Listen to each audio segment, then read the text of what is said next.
Indonesia is known as the Emerald of the Equator, and Bali is known as the Island of Gods. On this island, that ASGO Asian Society Gynecologic Oncology will hold its annual meeting from 29 November to 1st December 2024. The event will be held at the Bali Nusa Dua Convention Center, a well-known venue for international events, with a capacity of 1,000 participants and modern infrastructure to host world-class meetings. Bali is easily accessible. Many international airlines fly to Bali. The ASGO Symposium will be divided into 4 rooms, while the workshop will be divided into 2 rooms, Bit Deck and Venue. This is the ASGO to Local Committee.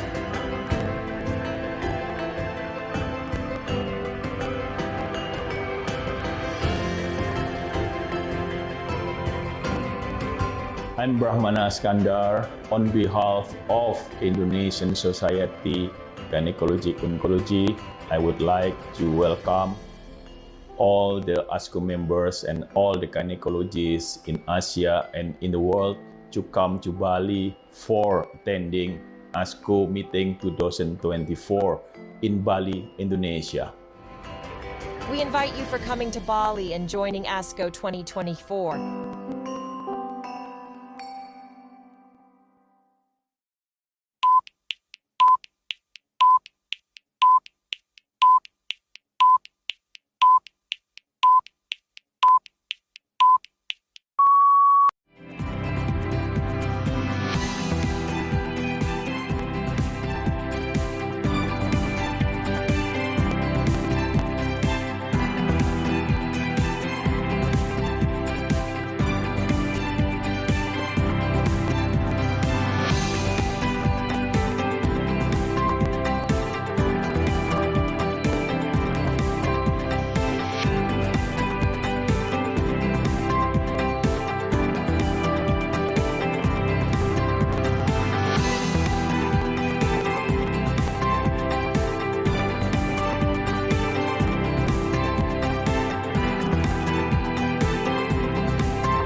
Assalamualaikum warahmatullahi wabarakatuh.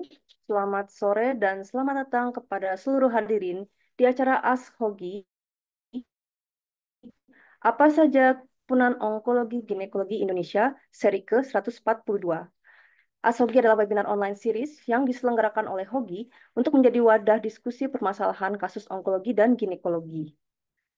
Pertama-tama saya ucapkan selamat datang sekali lagi. Saya selaku host Kemala yang akan menemani bincang-bincang di sore hari ini. Saya ucapkan terima kasih kepada seluruh sejawat dokter, spesialis obstetrik ginekologi, dokter konsultan ginekologi onkologi yang telah meluangkan waktunya sore hari ini untuk bergabung di acara ASHOGI. Selama 60 menit ke depan, kita akan berdiskusi bersama para pakar yang ahli di bidangnya. Dan pertama saya akan memperkenalkan dulu, di tengah-tengah kita telah hadir narasumber dan moderator yang akan berbagi update ilmu mengenai fertility sparing management kanker endometrium. Saya menyapa dulu narasumber pertama pada Dr. Unedo Hence Markus Sihombing, spesialis obstetrik dan ginekologi, subspesialis onkologi, konsultan onkologi ginekologi RSUD Tarakan, FK Ukrida Jakarta. Selamat sore, dokter. Selamat sore Kemala, selamat sore pemirsa, profesor, dokter yang ada dimanapun. Selamat sore, salam sejahtera untuk kita semua. Ya, terima kasih dokter. Saya sapa juga narasumber kedua, Dr. Hari Nugroho, spesialis obstetrik dan ginekologi, subspesialis onkologi, konsultan onkologi ginekologi, Fakultas Kedokteran Universitas Erlangga, RSUD Dr. Sutomo, Surabaya. Selamat sore, Dr. Hari. Selamat sore, Dr. Kemala. Saya juga ingin menyapa moderator pada hari ini, Dr. Agustria Zainul Saleh, spesialis obstetrik ginekologi, subspesialis onkologi, konsultan onkologi ginekologi FK Universitas Sriwijaya, RSUP Dr. Muhammad Husin Palembang. Selamat sore, Dr. Agustria. Selamat sore, Dr. Kamala. Selamat sore, para sejawat sekalian. Terima kasih kepada narasumber dan moderator yang telah hadir. Saya ingin mengingatkan kembali, jangan lupa kepada peserta ASHOGI untuk mengakses pelataran sehatnya, untuk menjoin Zoom selama 1 jam ke depan, dan tidak perlu mengakses link Zoom, link absensi apapun, karena absensi akan langsung tercatat pada sistem.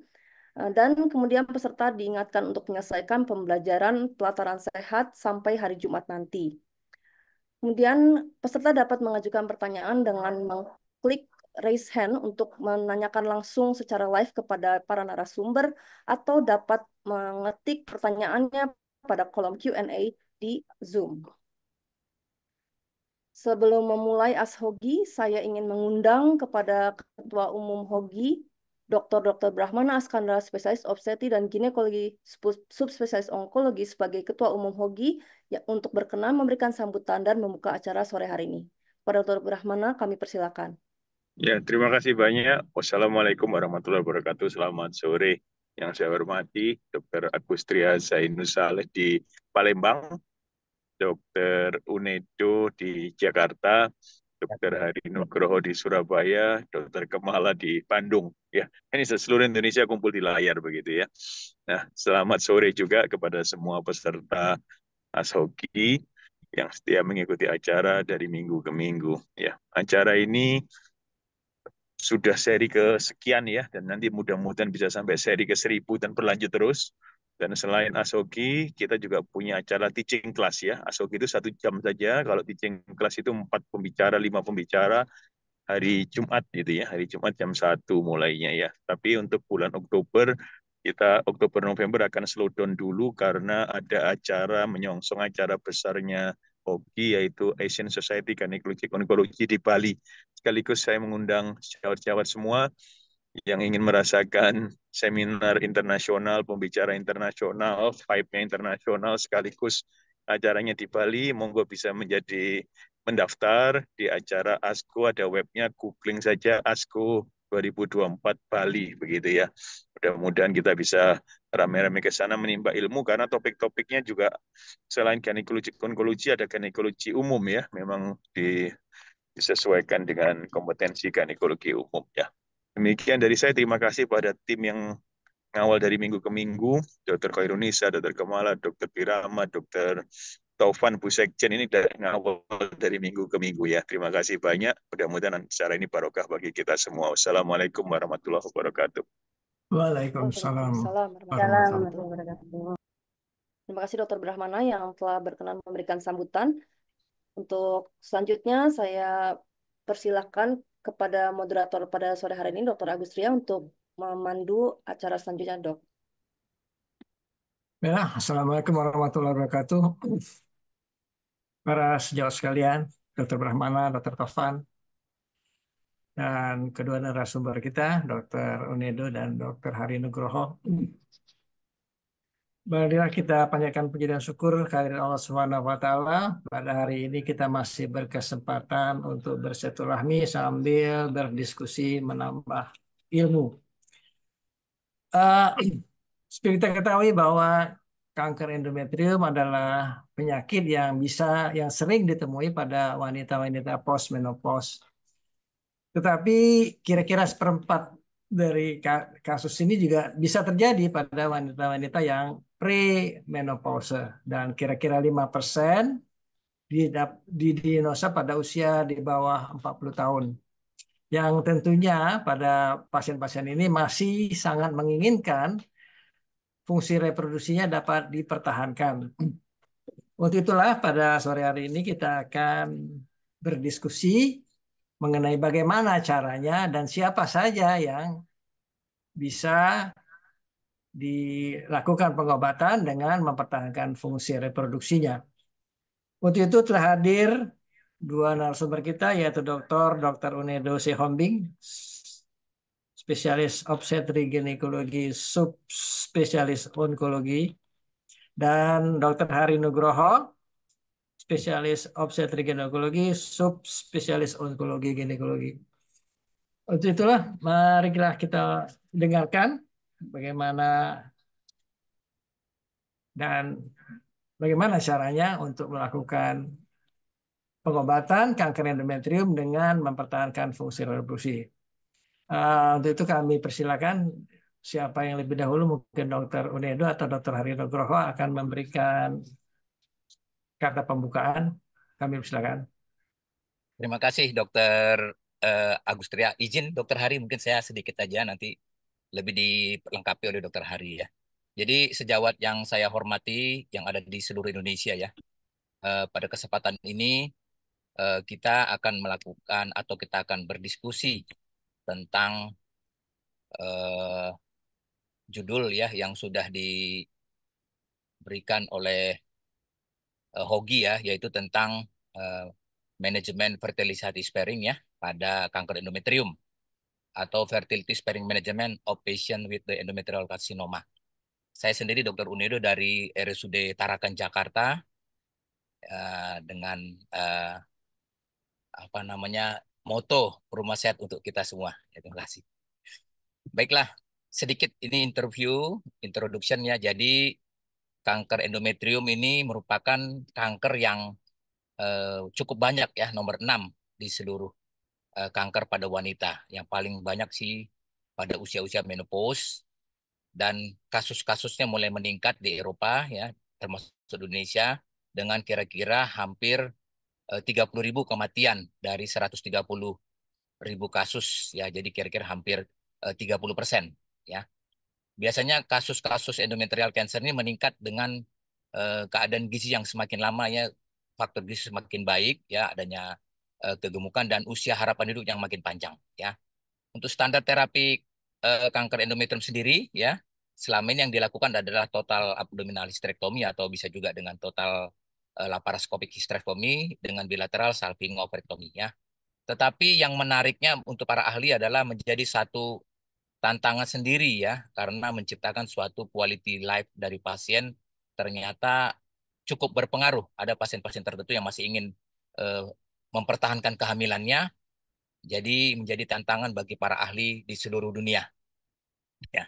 Jadi sedikit diagnosis kalau kita lihat gambaran ultrasound, tampak ya endometrium lainnya menebal ya, hampir lebih dari setengah senti. Ini kita harus waspada. Biasanya konvensional kita lakukan kuretase ya, baik dengan menggunakan kuret biasa people atau DC ataupun dengan hysteroscopy, yaitu mengambil lebih afu ya, lebih mudah terlihat dengan spesimen kurang lebih kalau kita staging ada namanya yang namanya penebalan dari endometrium sendiri ya. Nah, sedikit mungkin sebelum kita lebih jauh tentang endometrial carcinoma, seperti kita ketahui bahwa penyebab endometrial carcinoma ini adalah paparan estrogen yang tinggi, ya, terutama pada wanita-wanita yang menggunakan hormonal replacement terapi, ya, misalnya estradiol 2 miligram yang terus-menerus ya sampai bertahun-tahun, ya, yang sebetulnya harus ditambah progesteron, tapi kadang-kadang terlupa ya hanya dikasih estrogen. Kemudian juga penggunaan obat-obat tamoxifen pada selektif endo, endo, endo, endo, estrogen reseptor modul ya pada pasien-pasien kanker payudara yang diberikan tamoxifen sering menyebabkan adanya paparan estrogen ya. Demikian juga wanita-wanita yang terpapar estrogen yang banyak terutama pada early menarche maupun late menopause menjadi faktor predisposisi endometrial carcinoma. Demikian juga pada kanker-kanker ovarium yang menghasilkan estrogen. Ini juga menjadi faktor predisposisi terjadinya kanker endometrium. Contohnya adalah tumor granulosa sel. Demikian juga pada keadaan PCOS itu terjadi anovulatory condition yang menyebabkan persisten atau rangsangan estrogen yang berlebihan. Nah, ini salah satu faktor terjadinya endometrial carcinoma. Demikian juga dengan kegemukan, ya, adanya sindroma kanker korpus ini berhubungan diabetes dan obesitas serta adanya fungsi liver yang abnormal sehingga terjadi metabolisme estrogen yang berlebihan yang tentunya juga akan menyebabkan endometrial carcinoma. Demikian juga adanya Lynch syndrome berhubungan dengan kanker 40% kanker endometrium dan ada predisposisi famili ya pada keadaan-keadaan yang berhubungan dengan riwayat keluarga derajat pertama maupun derajat kedua ya. Dan juga pada orang-orang yang tidak menikah, wanita yang menikah ini tidak ada fase berhenti untuk eksposur estrogen, tetapi Sebaliknya kalau ada kehamilan atau menyusui ada fase 2 tahun ya ovulasi sehingga endometrium sendiri menjadi lebih istirahat dan kejadian endometrium karsinom menjadi menurun ya. Nah, ini yang menarik ya dari para ahli mulai dari grup ESGO ya, European Society of Gynecology Oncology, European Society of Radiotherapy dan ESCP, European Society Pathology. Dia melakukan satu yang namanya tantangan atau konferensi bagaimana caranya pada pasien-pasien dengan penderita kanker endometrium yang ingin punya anak, kita membuat suatu kesepakatan ya. Jadi membuat suatu fertilisasi preservasi treatment ya. Ditambah juga dengan adanya grup dari European Society of Human Reproduction Embryology serta eh, European SG ya, Society of Gynecology Endoscopy membuat suatu guideline ya, yaitu kesepakatan bersama tentang bagaimana tipe-tipe atau yang bisa dilakukan apa namanya fertilisasi preservasi treatment, yaitu meliputi dari seleksi pasien sendiri, clinical pathology maupun characteristic dan medical treatment ya. Jadi kalau kita lihat bahwa staging Vigo yang terbaru ini cukup khas, yaitu pada stadium 1, 2, dan 1A ini dibagi jadi 1A1, 1A2, 1A3, yaitu terdiri dari yang non-agresif, ya, yaitu non-low grade, grade 1 dan grade 2, serta yang agresif adalah grade 3. Jadi yang dapat dilakukan pemberian atau fertilisasi treatment, sparing treatment itu hanya pada kasus-kasus dengan stadium 1A, ya, 1A, baik ada yang invasi maupun tidak invasi. Sedangkan invasi nanti masih opsional ya. Jadi siapa yang kira-kira yang bisa menjadi kandidat untuk dilakukan fertilisasi sparing treatment, yaitu pada pasien-pasien yang early stage ya, yang stadium 1 tidak ada metastasis, yang kira-kira reproduksi potensial ya. Jadi ada kecenderungan untuk berhasil. Ini kita pikirkan untuk satu kita pilih dilakukan seleksi. Kemudian juga sebelum melakukan seleksi dilakukan juga pemeriksaan marker untuk cadangan ovarium seperti antimolar hormon, antral follicle count, dan pemeriksaan BNI ya. Serta pasien-pasien juga umurnya diperhatikan yang bisa kira-kira mempunyai kandidat untuk dilakukan itu adalah sebagai berikut. Bila usia kehamilan 35 tahun mempunyai angka keberhasilan hampir 37%, sedangkan di atas 40 tahun itu angka keberhasilan labor birth rate-nya itu 23%. Ya. Jadi kalau kandidatnya ini tadi sekali lagi saya ulang adalah tentu wanita yang masih ingin anak, yaitu early stage dengan low grade disease ya. Wanita-wanita yang mempunyai signifikan medical comorbid. Nah, ini malah justru harus dilakukan fertilisasi sparing treatment ya. Kemudian juga wanita-wanita secara teknik sulit dilakukan pembedahan, terutama di Eropa yang sangat gemuk ya, sangat sangat apa namanya kandidat untuk dilakukan treatment. Kemudian juga karakteristik tumor ya, ini sebagai berikut. Nah, jadi kalau kita lihat ini inti dari fertility sparing management menurut ESGO, ESRE, dan SG ini yaitu pada penderita kanker endometrium yang stadium 1A, G1, G2 yang tidak ada mikroinvasi, ini dapat diketahui dengan kuret melalui People maupun DC dan hysteroscopy.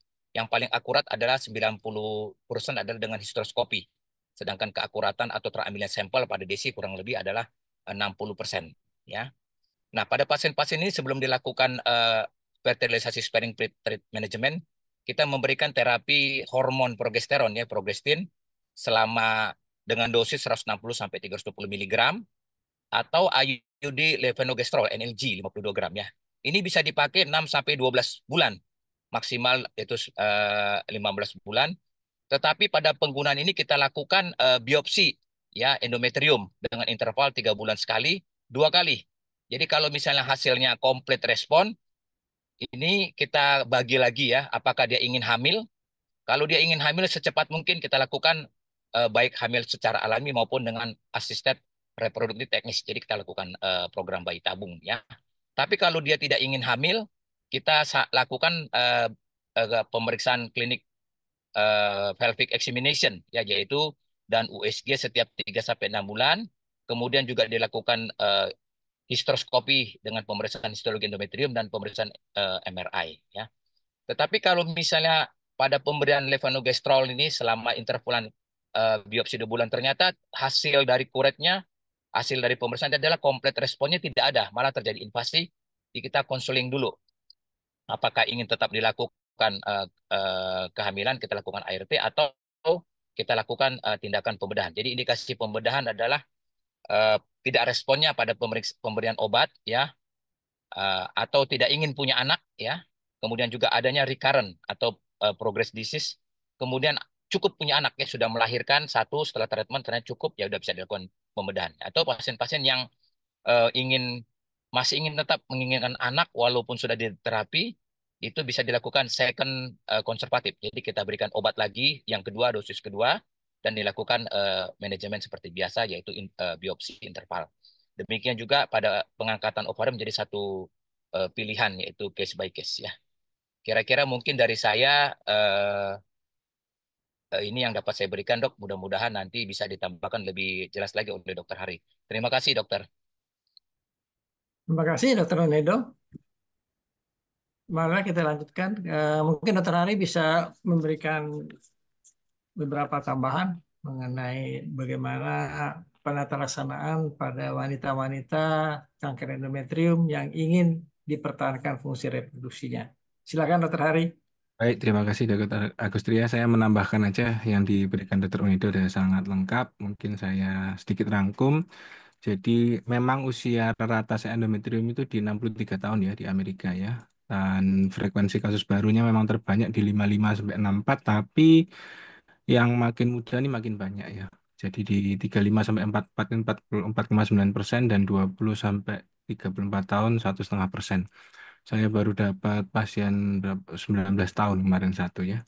Dan rata-rata di bawah 40 tahun itu ada 4%. Dan populasi inilah yang mungkin kita bisa tolong dengan fertility sparing ini ya. Tapi kita harus lihat dulu. Jadi pada fertility sparing ini pasiennya punya resiko. Jadi walaupun di stage 1 ada resiko ekstrauterin kalau grade-nya lebih dari 1 ya. Jadi ada resiko kanker ovarium sinkronus yang tidak terdeteksi walaupun dengan MRI ya. Dan sekitar 25% dilaporkan itu kejadian kalau di atas grade 1 di ovarium ya. Jadi itu yang resiko yang bisa ada pada pasien ini. Jadi kandidatnya apa? Kesimpulannya kalau well diff grade 1 dan dari spesimen DC sangat tidak disarankan menggunakan spesimen biopsi pipel atau microcurette, harus minimal DC.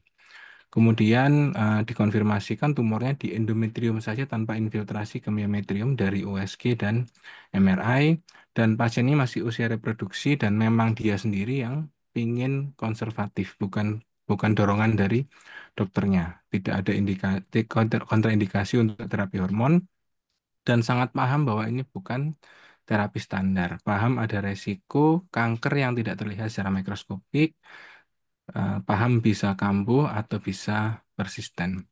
Kapan nggak boleh dari awal ini pasien dengan Lynch syndrome atau grade 2 dan grade 3 dan invasi myometrium. Walaupun beberapa masih melakukan tapi dengan sangat precaution ya. Kemudian terapi yang bisa diberikan, preferrednya memang nomor satu adalah LNG-IUS dengan hasil yang paling baik. Eh, Progestin treatment lainnya bisa memberi manfaat, tetapi tidak sebaik LNG-IUS. Apakah setelah diberikan LNG-IUS terus dibiarkan begitu saja? Enggak. Seperti yang dikatakan Dr. Unido tadi, dilakukan endometrial biopsi ulang setiap 3 bulan. Dan enggak langsung kalau 3 bulan sekali habis itu baik langsung di program hamil. Kita lihat dulu setelah 2 kali hasilnya negatif, segera program hamil kalau ingin hamil ya. Kalau persisten, setelah 3 bulan bisa ada opsi untuk meningkatkan dosis. Kalau sudah pakai LNG-IUS bisa juga dikombinasi LNG-IUS dan terapi progestin lainnya. Dan bila sudah diterapi tapi 9 sampai 12 bulan tetap menetap, maka sebaiknya disterektomi karena ternyata yang 9 sampai 12 bulan menetap, kalau dilanjutkan dinaikkan dosisnya, angka kejadiannya untuk complete remission menjadi sangat-sangat kecil. Baik, itu saja dokter untuk memicu diskusi. Terima kasih.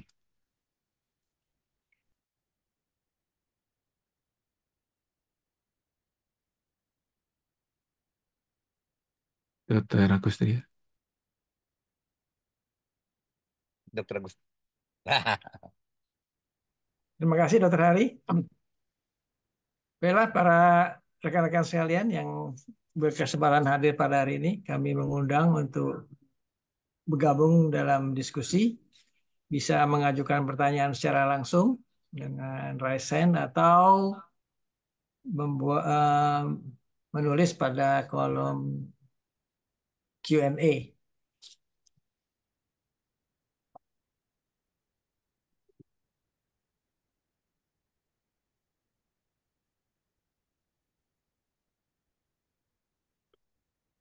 Mungkin belum ada yang bertanya, mungkin kita coba mendiskusikan. Jadi tadi mengenai Dokter Hari tadi mengatakan bahwa untuk mendapatkan pengobatan dengan mempertahankan fungsi reproduksi harus ada keinginan dari pasien. Jadi sebagai dokter yang menangani, apakah kita tidak diizinkan untuk menawarkan ya? Jadi kalau kita misalnya menemukan pasien dengan usia yang masih usia reproduksi dan memang tidak menginginkan masih ingin tidak menginginkan anak, apa kita menawarkan ini Bu ada kesempatan untuk kita pertahankan fungsi reproduksinya atau memang harus keinginan pasiennya. Terima kasih. Baik dok, kalau dari kewajiban kita sebagai physician, kita harus menawarkan semua opsi yang ada. Cuman pada akhirnya keputusan akhirnya kembali ke pasien. Misalnya begini dok, oh saya ini nggak ada, misalnya belum menikah, saya ini nggak ada rencana menikah, nggak rencana punya anak.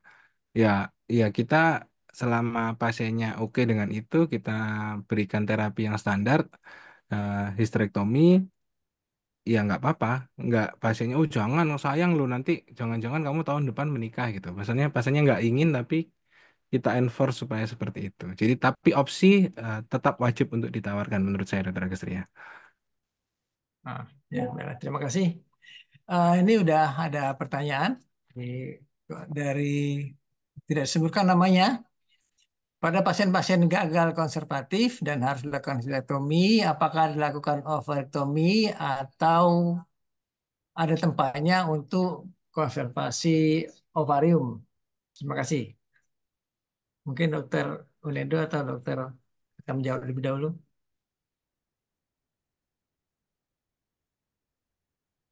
Silakan Dokter Hari. Ya baik dok. Jadi memang semakin ke sini semakin ini ya, semakin ngetren untuk spare ovary pada saat treatment early stage endometrial cancer. Jadi kalau ditanya pada pasien grade 1 stage 1 ovarian involvement mikroskopik yang tidak terlihat saat surgery maupun MRI itu sekitar 3-5%. Ada yang ngomong 4,2, ada yang ngomong dan sebagainya. Tapi ini kalau saya kembalikan lagi ke pasien, kalaupun nanti mau disterektomi, apakah ovariannya di preserve apa enggak dengan risk 3-5% sinkronus tumor ke ovarium. Mungkin gitu, Dok. Ya, terima kasih. Dokter Edo ada tambahan? Terima kasih dok. Jadi memang cukup dilema ya. Jadi pada penderita-penderita kanker endometrium ini secara patofisiologi adalah adanya rangsangan atau estrogen yang berlebihan ya. Dari teori ya bahwa terjadi peningkatan estrogen yang berlebihan menyebabkan memacu terjadinya proliferasi daripada reseptor ataupun sel-sel di endometrium itu sendiri. Memang standar terapinya adalah evakuasi yang menjadi sumber estrogen ya menjadi sumber penghasil estrogen ya kita lakukan total abdominal hysterectomy dan bilateral salpingo-ovarectomy.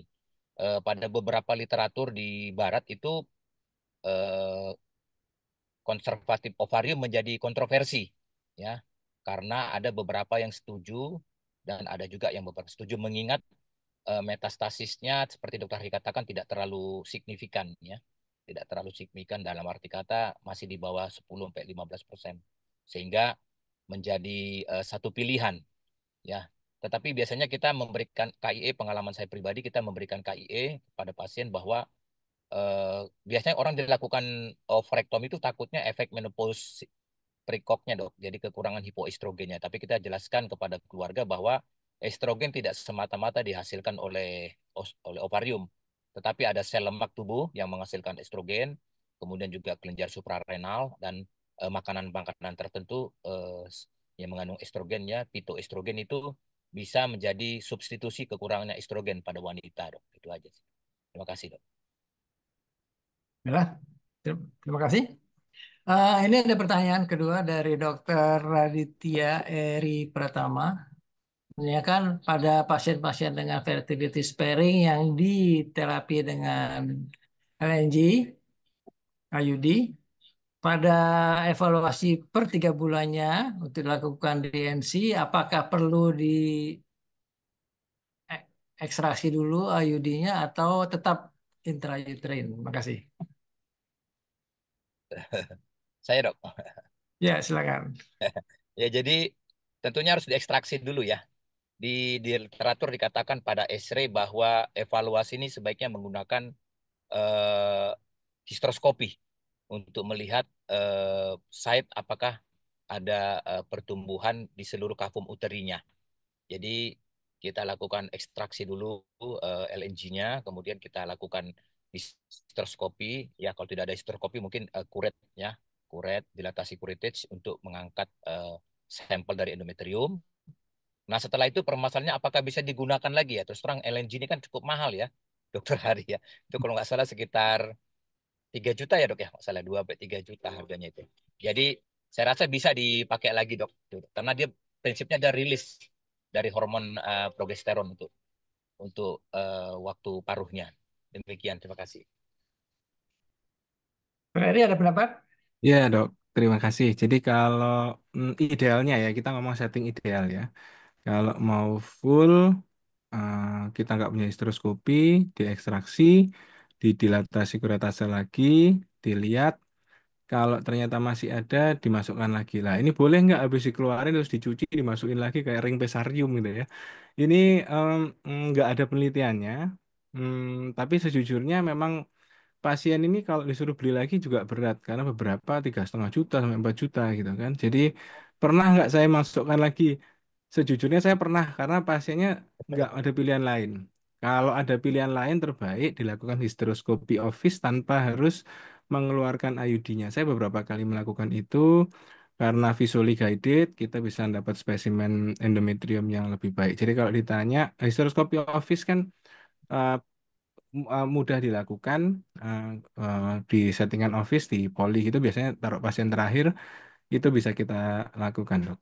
Terus kemudian ada beberapa concern sekalian mungkin kalau misalnya ini saya endometrium kemudian dilakukan histeroskopi intrauterine pressure-nya meningkat apakah nggak makin menjadi upstage kalau nanti kansernya dikasih tekanan positif dan spread ke intraperitoneum. Ternyata dari penelitiannya yang dilakukan histeroskopi office maupun operatif di kamar operasi dengan tekanan intrauterus yang lebih tinggi tidak meningkatkan risk untuk upstage. Begitu dokter Agastria.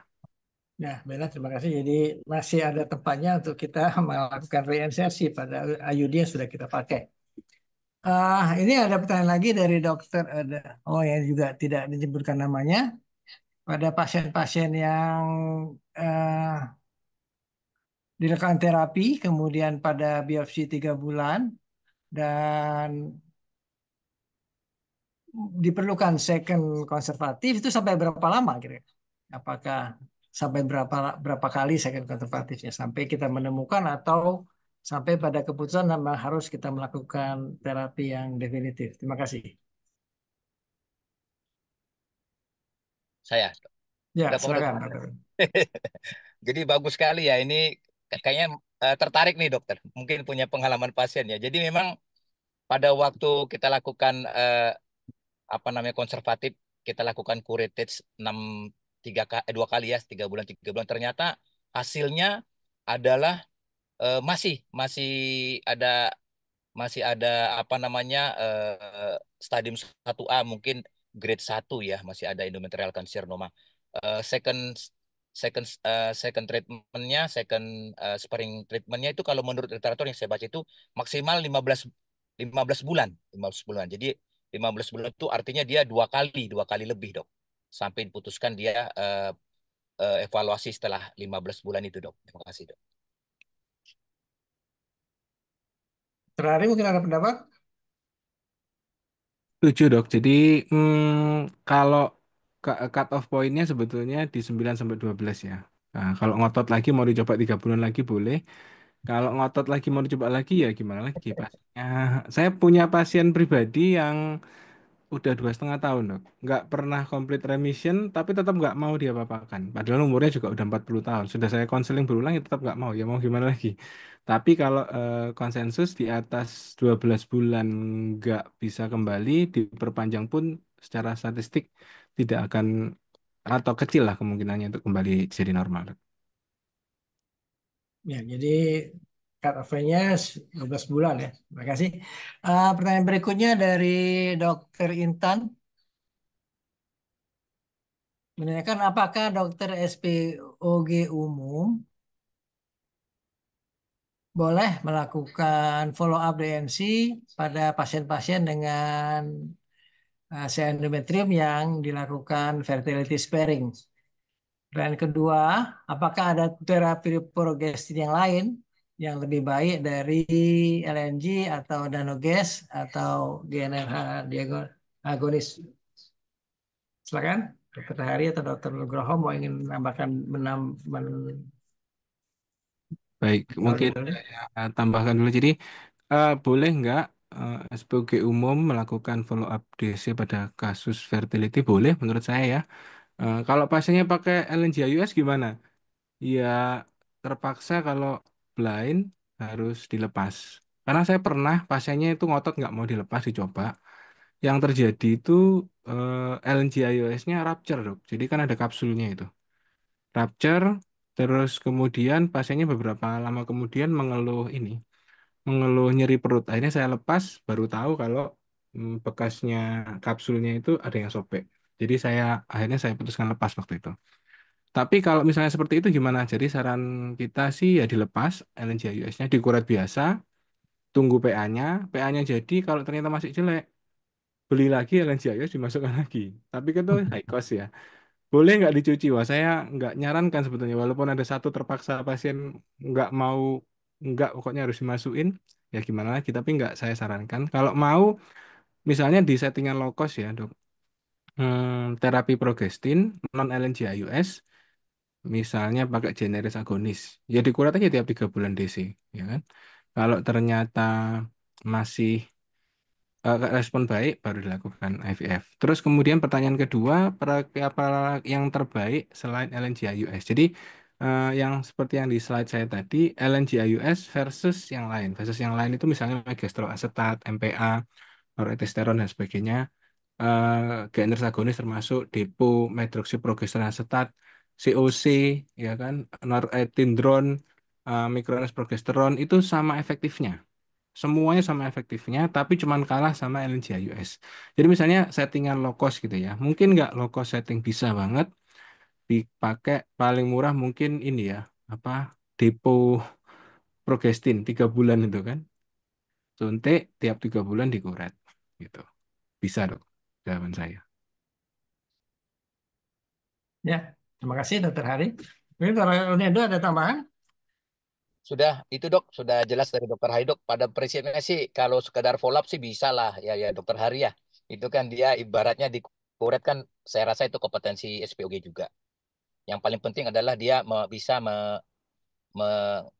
memilah. Ini merupakan suatu hasil komplit respon, yaitu misalnya cuman endometrial fase proliferasi, atau ini tetap kembali sebagai endometrial karsinoma dengan grade 1 atau G1 atau grade sedang begitu. Yang penting seorang SPOG bisa uh, uh, bisa artinya sediaan result dari patologi yang diserahkan ke sejawat, sejawat bisa menentukan oh ini dia ternyata masih ada nih kankernya atau ini sudah respon nih bagus nih setelah pemberian levonorgestrel atau medroxyprogesterone acetate atau MA itu aja sih menurut saya.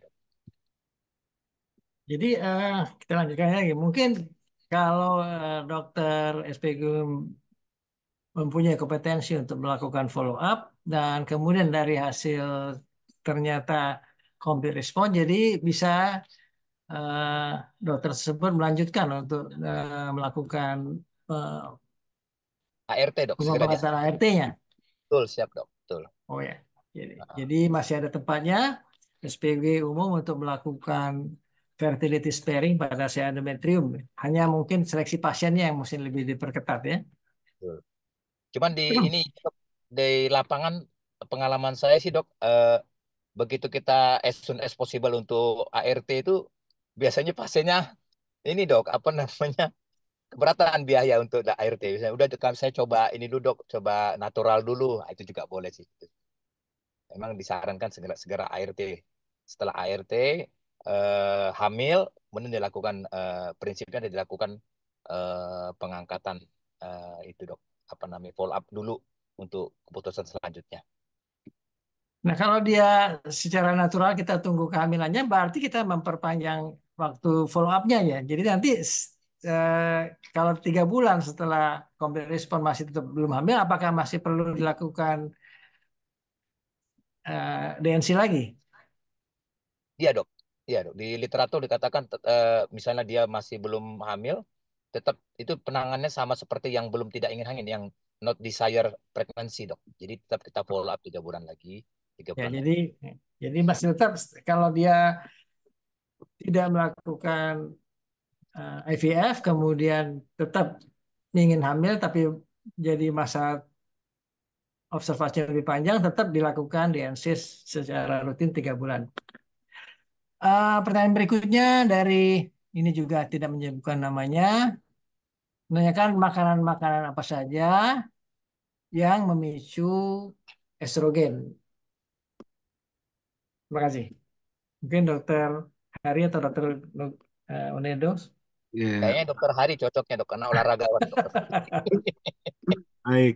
Kalau dari saya, beberapa literatur yang saya baca, banyak studi yang menunjukkan, studi yang evidence based menunjukkan bahwa tidak ada secara langsung makanan tertentu yang kalau dimakan kemudian meningkatkan kadar estrogen secara langsung. Jadi, yang meningkatkan kadar estrogen murni adalah dari adipose tissue atau fatnya. Jadi sebetulnya tidak ada makanan tertentu yang meningkatkan free estrogennya. Kalau misalnya ditanya gimana nih saya ingin menurunkan kadar estrogennya, ya jawabannya cuma satu, menurunkan adipose tissue-nya, menurunkan kadar lemaknya. Kalau makanan tertentunya secara jangka panjang dikonsumsi, kalorinya defisit atau kalorinya tetap, berarti kan dia berat badannya nggak naik. Kalau berat badannya nggak naik, fatnya nggak naik, maka free estrogennya juga nggak naik. Di satu sisi, kalau misalnya dia makan, nggak usah ngomong makanan yang mengandung estrogen, makan apapun lah ya. Tapi kalorinya surplus, maka dia akan akumulasinya dalam bentuk fat, dan fatnya tersebut yang akan memproduksi estrogen. Begitu Dokter Agustria. Jadi bukan makanannya sendiri, tapi akumulasi fat dalam bawah kulitnya, gitu dok. Ya, terima kasih. Jadi intinya kita melakukan diet untuk mencegah kenaikan berat badan ya. Betul, Dok. Ah, sementara masih belum ada pertanyaan, kita masih punya waktu sekitar 15 menit lagi ya. Baiklah pada sejauh sekalian yang oh ini di kolom chat.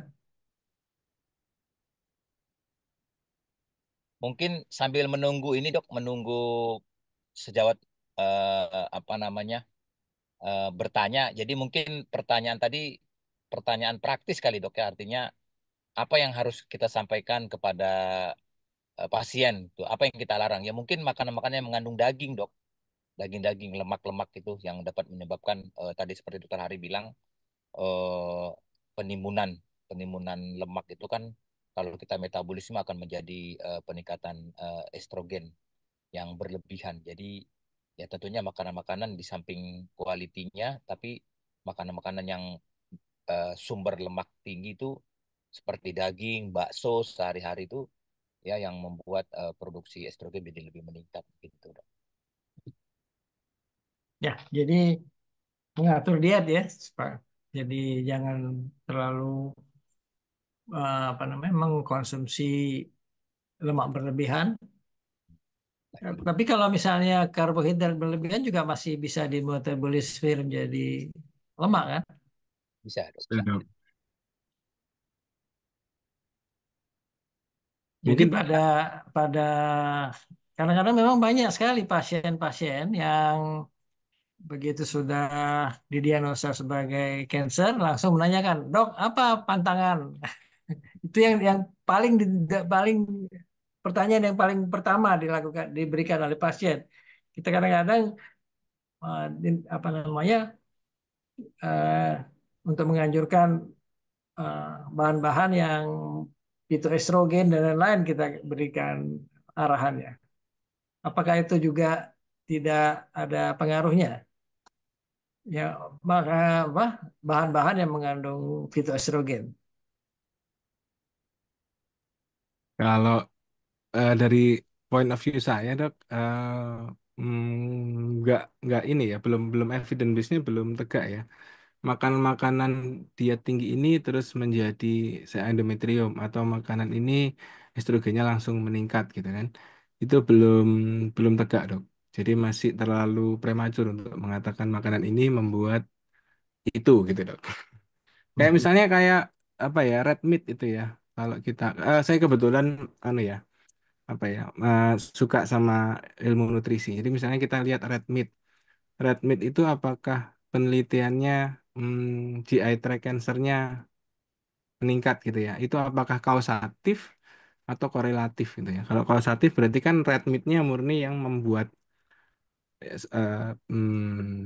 GI tract-nya. Tapi kalau eh, korelatif ternyata orang-orang di kohort penelitian itu kebetulan GI tract-nya cancernya meningkat. Mungkin harus dicari hubungannya dahulu lah. Ini untuk fitoestrogen dan estrogen ini pun kausatif ataupun korelatif research-nya belum established, Dok. Jadi saya nggak berani merekomendasikan atau Melarang. melanjutkan, Dok. Nanti saya salah nanti gitu, Dok.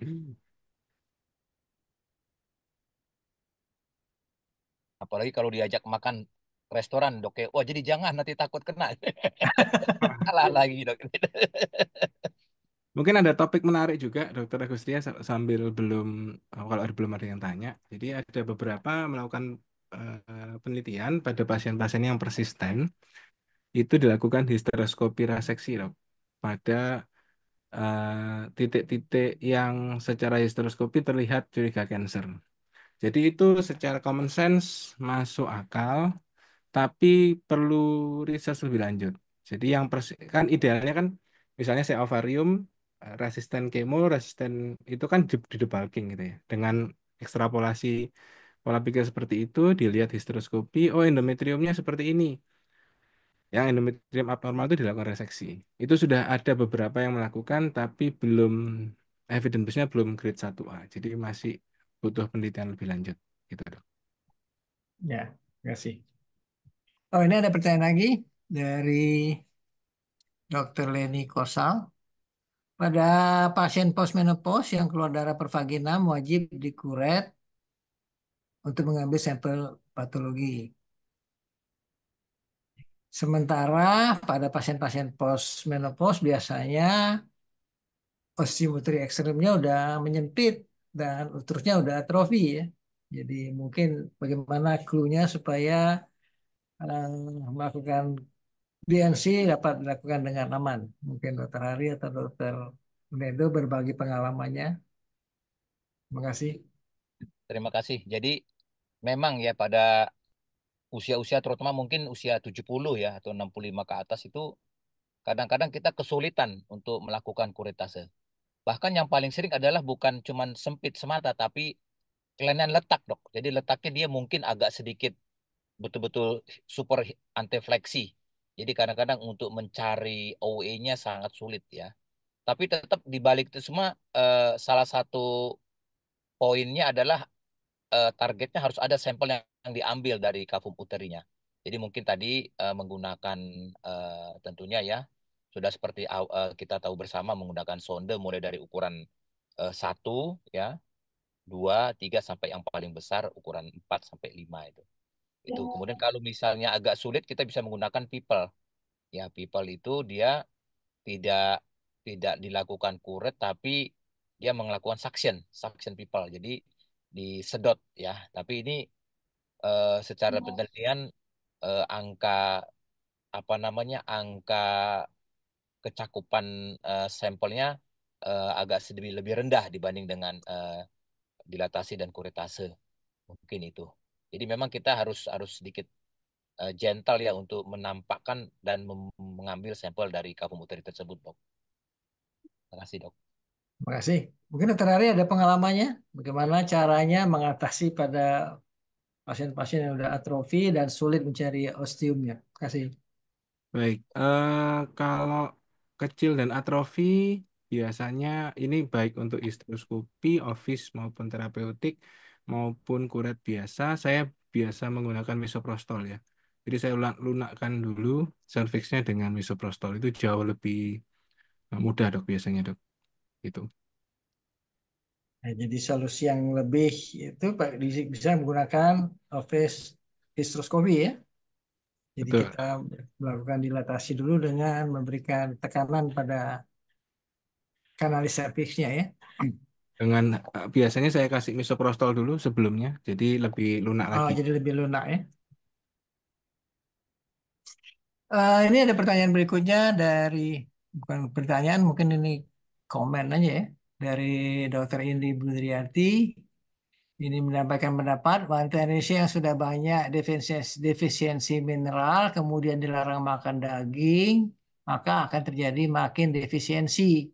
Pendapat saya makan yang seimbang, paselium sempurna, karbohidrat seimbang, protein seimbang itu lebih penting untuk menjaga BMI-nya. Mungkin ini komen kasih. Ya, kalau saya setuju banget, Dok. Jadi buat saya pribadi tidak ada makanan yang jahat gitu ya. Gak ada makanan yang jahat. Yang jahat itu sebetulnya kalau berlebihan. Jadi kalau berlebihannya justifikasinya dari apa ya? Kalori hariannya. Misalnya kalorinya 2.500, kalau kita makan daging, makan apapun, kalau selama dia di kalori 2.500 ya nggak akan kegemukan. Kalau nggak kegemukan, dia nggak akan memproduksi estrogen. Kalau dari penelitian yang saya baca seperti itu, Dok. Jadi nggak ada yang, oh nggak boleh makan fat, nggak boleh makan ini. Kalau saya sih yang penting kalori balance-nya, Dok. Makasih, Dok. Ya, kasih. Ini ada lagi pertanyaan. eh ini ada pertanyaan pada pasien-pasien dengan abnormal uterine bleeding. Apakah kita lakukan kuradiagnostik dulu atau sebaiknya medikamentosa dulu ya? Kadang-kadang ada beberapa pasien yang kita, oh ini kita obati dulu nanti kalau nggak tidak berhasil atau masih berdarah baru kita lakukan kuretase diagnostiknya. Bagaimana pendapatnya? Apakah kita langsung lakukan diagnostik dengan kuretase atau kita berikan terapi anti perdarahan dulu? Terima kasih.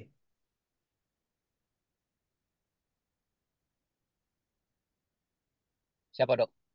Apa? Dokter Onedo boleh, Dokter Kari boleh? Jadi kalau menurut saya kalau abnormal uterine bleeding ini kan kita lihat dulu penyebabnya ya. Jadi sejawat semua sudah mungkin kita tahu bahwa AUB ini palm coin ya. Kira-kira apa yang menjadi faktor penyebabnya.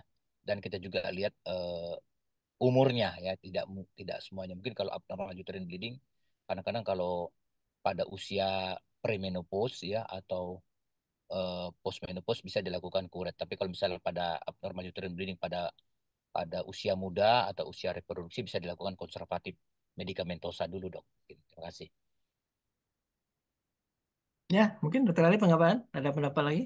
Ya, setuju dengan Dokter Unido ya. Jadi AUB ini ada yang palm, ada koin. Kalau misalnya ternyata kita mencurigai ini suatu endometrial factor, mungkin kita bisa cek dulu transvaginal sonografi dulu. Kalau ikut kriteria itu ya. Kalau postmenopausal berarti lebih dari 5 mili kita lakukan kuret.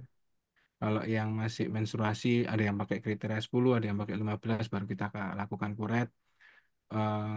Karena tidak semua se endometrium juga, tapi kalau memang curiga se endometrium dari ketebalan endometriumnya itu kita harus lakukan kuret dulu sebelum memutuskan untuk konservatif. Jadi jangan sampai oh ini kayaknya se endometrium. Postmenopausal bleeding, endometrial thickness-nya 15 mili, ini kayaknya se endometrium terus kita langsung putuskan konservatif gitu. Kalau udah curiga se endometrium dari thickness-nya kita harus melakukan histologic sampling dulu gitu dok.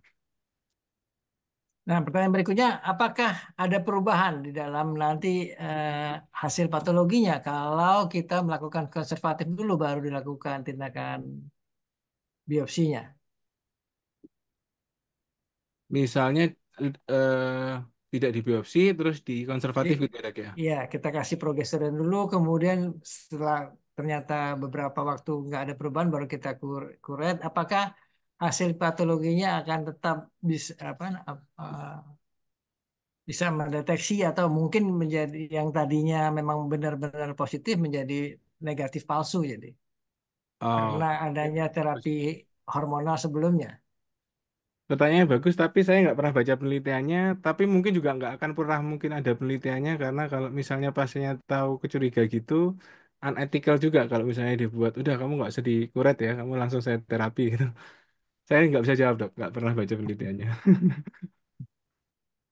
Ya, jadi keputusannya kalau kita lakukan evaluasi, kemudian menilai endometrium, kemudian kita putuskan untuk apakah segera melakukan tindakan biopsi atau kita mau konservatif. Itu tetap adalah seleksi pasien dengan baik ya. Ini ada pertanyaan berikutnya. Pada pasien dengan C. alvarium 1A ingin melakukan konservatif, apakah ini pada pasien alvarium ya? Apakah bisa hamil alami atau harus dengan eh, TRB? Terima kasih.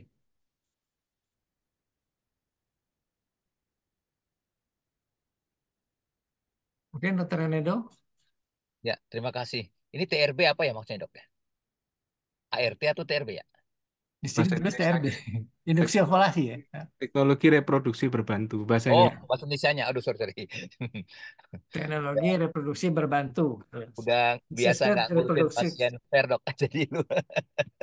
Jadi baiknya. Jadi memang kalau CA ovarium stadium 1A itu memang ada tempatnya untuk dilakukan apa namanya konservatif surgical staging ya. Jadi pengen hamil eh, masih masih bisa kita lakukan ya. Tentunya maksudnya adalah kita tetap harus kita kemo dulu dok. Kita kemo dulu. Setelah dikasih oh maaf 1A ya 1A itu kita bisa langsung as soon as possible untuk kita lakukan kehamilan normal ya dengan teknologi reproduktif terbantu ataupun dengan alami ya saya rasa bisa tuh nggak ada masalah ya. Kemudian apa yang terjadi pada lesi endometrium pada saat pasien pasien Pasiennya hamil. ya eh, saya rasa kalau pasiennya hamil kan tentunya terjadi enlargement pada endometriumnya ya. Jadi endometriumnya terimplantasi dari plasenta sehingga saya belum begitu pernah baca juga literatur bagaimana psikis, maksudnya bagaimana histopatologi jaringan endometriumnya dengan adanya kehamilan implantasi maupun pengaruh hormon estrogen progesteronnya, dok. Gitu, dok. Ya, terima kasih. Ini ada dari Dokter Sunyoto. Mungkin komen saja kalau perlu dilakukan dilatasi untuk diberikan kalau perlu dilakukan dilatasi yang sebelumnya diberikan misoprostol ya mungkin sudah dijawab dari dokter Hari. Kemudian makanan pokok ya nah, makanan yang seimbang ya juga sudah kita diskusikan tadi. Terima kasih Dokter Sunyoto. eh ini ada lagi. Ini hasil PA yang seperti apa yang menjadi kriteria untuk melakukan preservasi reproduksi. Terima kasih. Mungkin Dokter Hari? Baik, jadi kalau PA-nya seperti apa, ya kembali ke harus PA-nya normal dulu dok. Jadi misalnya dikuret dari endometrium grade 1, ternyata jadi hiperplasi with ATP. Wah, berarti belum normal. Terapinya dilanjutkan. 3 bulan lagi jadi hiperplasi without ATP, belum normal, harus dilanjutkan lagi. 3 bulan lagi ternyata jadi endometrium fase proliferasi, tidak ada sel cancer maupun hiperplasi, baru itu bisa dilakukan terapi apa biasa konservatifnya berhasil. Itu pun harus 2 kali berturut-turut dulu dok, baru bisa dilakukan. Kita bilang bahwa itu berhasil, gitu dok. Ya, memang masih banyak yang perlu didiskusikan, tapi berhubung waktu kita terbatas, ini Ibu Dokter Kemala udah muncul. Ya, dokter. Mungkin Dokter Tovan ada komen? Dokter Tovan masih hadir nggak? Kalau tidak ada, kita sudahi bahwa Ya, jadi siap, Dokter Riza. Ya, terima kasih atas segala apresiasi untuk semuanya. Jadi memang ini sudah masuk ke dalam PNPK yang walaupun sampai saat ini masih belum disahkan ya, Dokter Riza. Tapi isu luar biasa termasuk hal praktis tadi. Terima kasih banyak Dokter Riza, Dokter Unido, Dokter Hadi Nugroho. Terima kasih Mbak Topan. Terima kasih. Terima kasih. Jadi baiklah, pada hari ini kita sudah lakukan diskusi mengenai fertility sparing pada kanker endometrium, yang jadi utamanya bahwa pasiennya dalam usia muda dan sangat menginginkan, jadi ada keinginan yang diutarakan oleh pasiennya, dan kemudian dengan histopatologi dan staging yang masih sangat awal. Untuk itu kami kembalikan kepada Dr. Kemala. Sekian, wassalamualaikum warahmatullahi wabarakatuh. Waalaikumsalam warahmatullahi wabarakatuh. Alhamdulillah, terima kasih banyak atas sharing ilmu dari para narasumber serta Dr. Agustian yang telah memoderatori. Interaktif sekali tadi diskusi yang telah kita dengarkan, dan sekali lagi apresiasi, terima kasih sebesar-besarnya bagi para narasumber dan moderator yang sudah bersedia memberikan update ilmunya.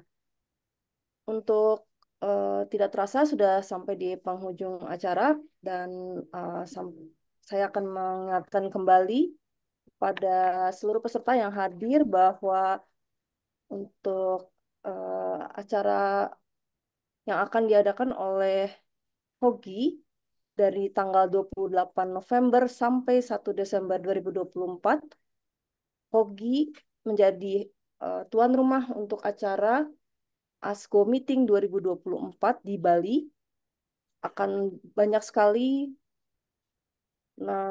pembicara dari luar negeri yang bertaraf internasional dengan 30 SKP Kemenkes untuk simposium, serta untuk workshop, setiap workshopnya sebesar 18-24 SKP. Kami tunggu pendaftaran dari para peserta yang belum mendaftar, masih kami buka sampai di bulan November. Kemudian untuk informasi lengkapnya, peserta dapat mengakses website www.asco2024bari.org. Dan kami kembali mengingatkan bahwa peserta jangan lupa mengecek secara berkala pelataran sehatnya dan mengerjakan pembelajarannya sampai deadline-nya di hari Jumat tanggal 11 Oktober 2024. Kemudian bagi para peserta yang belum sempat menonton dan mendengar para narasumber dan moderator pada ASHOGI seri ke-142 dapat menonton kembali video rekaman di YouTube ASHOGI. Sekali lagi kami ucapkan terima kasih banyak kepada para peserta yang sudah menonton acara ini, dan sampai bertemu kembali di ASHOGI seri selanjutnya. Selaku host pada acara hari ini, saya mengucapkan Assalamualaikum warahmatullahi wabarakatuh. Selamat sore, sampai jumpa kembali. Terima kasih. Waalaikumsalam warahmatullahi wabarakatuh. Terima kasih Dr. Hari, Dr. Dr. Agustia, maaf. Dr. Tovan. Lanjut lagi penuh kepala. kasih semua.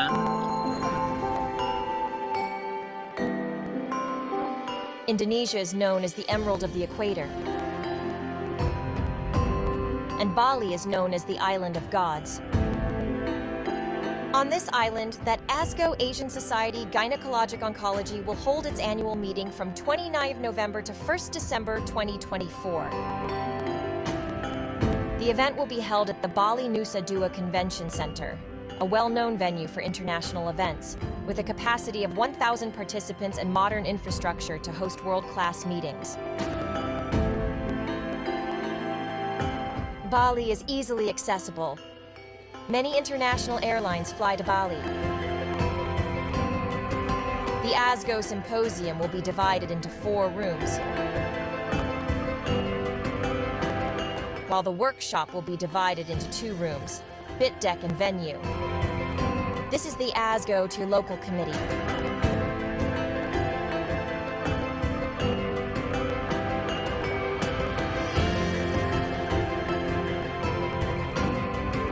I'm Brahmana Iskandar. On behalf of Indonesian Society Gynecologic Oncology, I would like to welcome all the ASGO members and all the gynecologists in Asia and in the world to come to Bali for attending ASGO Meeting 2024 in Bali, Indonesia. We invite you for coming to Bali and joining ASGO 2024.